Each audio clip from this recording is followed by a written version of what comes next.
Price the lord ಪ್ರಿಯರೇ, ದೇವರ ಅತಿ ಪರಿಶುದ್ಧವಾದ ನಾಮಕ್ಕೆ ಸ್ತೋತ್ರವಾಗಲಿ. ಯೇಸು ಕ್ರಿಸ್ತನ ಅಭಿಷೇಕವುಳ್ಳ ನಾಮದಲ್ಲಿ ಪವಿತ್ರ ಆತ್ಮನ ಸಹಾಯದಲ್ಲಿ ಇವತ್ತು ಕ್ರೈಸ್ತರು ವಿಗ್ರಹ ಆರಾಧನೆಯನ್ನ ಮಾಡಬಹುದಾ?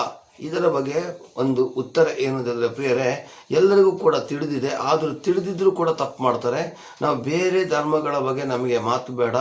ನಮ್ಮ ಧರ್ಮದಲ್ಲಿ ನಿಜವಾಗಿ ವಿಗ್ರಹಗಳನ್ನು ಇಟ್ಟುಕೊಳ್ಳಬಾರದು. ಯೇಸು ಸ್ವಾಮಿ ವಿಗ್ರಹವನ್ನಾಗಲಿ ಅಥವಾ ಮರಿಯಮ್ಮನ ವಿಗ್ರಹಗಳಾಗಲಿ, ದೇವದೂತಂದ್ರಗಳ ವಿಗ್ರಹವಾಗಲಿ ಅಥವಾ ಒಂದು ಸಂತರ ವಿಗ್ರಹಗಳನ್ನಾಗಲಿ ಇಟ್ಟುಕೊಂಡು ಆರಾಧನೆ ಮಾಡೋದನ್ನ ನಿಜವಾಗಿ ಈ ಒಂದು ಪವಿತ್ರ ಗ್ರಂಥವಾದಂತಹ ಬೈಬಲ್ ಖಂಡಿಸ್ತದೆ ಪ್ರಿಯರೇ. ಯಾಕೆಂದ್ರೆ ವಿಗ್ರಹಗಳಲ್ಲಿ ಶಕ್ತಿ ಇಲ್ಲ. ವಿಗ್ರಹ ಕಲ್ಲಿನ, ಮಣ್ಣಿನ, ಮರದ ಮೂರ್ತಿಗಳು. ಇದನ್ನ ಪೂಜೆ ಮಾಡಿದಾಗ ಯಾವುದೇ ಕಾರಣಕ್ಕೂ ಅದರಲ್ಲಿ ಪ್ರತಿಫಲವಿಲ್ಲ. ಅದಕ್ಕೆ ಸ್ವಾಮಿ ಹೇಳ್ತಾ ಇದ್ದಾರೆ, ವಿಮೋಚನೆ ಕಾಂಡ 20ನೇ ಅಧ್ಯಾಯ 4ನೇ ವಾಕ್ಯ, ಇದು 10 ಆಜ್ಞೆಗಳಲ್ಲೂ ಕೂಡ ಒಂದಾಗಿದೆ. ನಾವು ಹಳೆ ಒಡಂಬಡಿಕೆಯನ್ನ ಬಿಡಬಾರದು ಎಷ್ಟೋ ಸಲ ವಚನದಲ್ಲಿ ಕೊಟ್ಟಿದೆ. ಯಾವ ಮೂರ್ತಿಯನ್ನು ಮಾಡಿಕೊಳ್ಳಬಾರದು. ಆಕಾಶದಲ್ಲಾಗಲಿ, ಭೂಮಿಯಲ್ಲಾಗಲಿ, ಭೂಮಿಯ ಕೆಳಗಡೆ ನೀರಿನಲ್ಲಾಗಲಿ ಇರುವ ಯಾವುದೇ ರೂಪವನ್ನು ಮಾಡಿಕೊಳ್ಳಬಾರದು.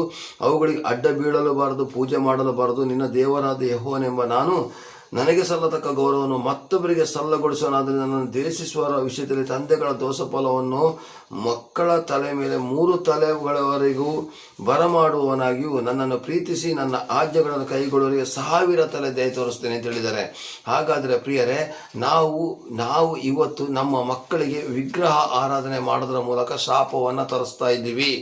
4 ತಲೆಮಾರುಗಳವರೆಗೆ ಮಾತ್ರ ಶಾಪ. 5ನೇ ತಲೆಮಾರು ಅಕಸ್ಮಾತ್ ಅಪ್ಪ ಮಾಡೋ ತಪ್ಪಕ್ಕೆ 4 ತಲೆಮಾರುಗಳಿಗೆ ಶಾಪ ಇದೆ ನಿಜ. ಆದರೆ ಅವರ ಹೆಂಡತಿ ಆಗಲಿ, ಮಕ್ಕಳಾಗಲಿ ಬದಲಾಗಿ ಕರ್ತನನ್ನು ಆರಾಧಿಸುವುದಾದರೆ ಅವರಿಗೆ ನಿಜವಾಗಿ ಶಾಪ ಇಲ್ಲ.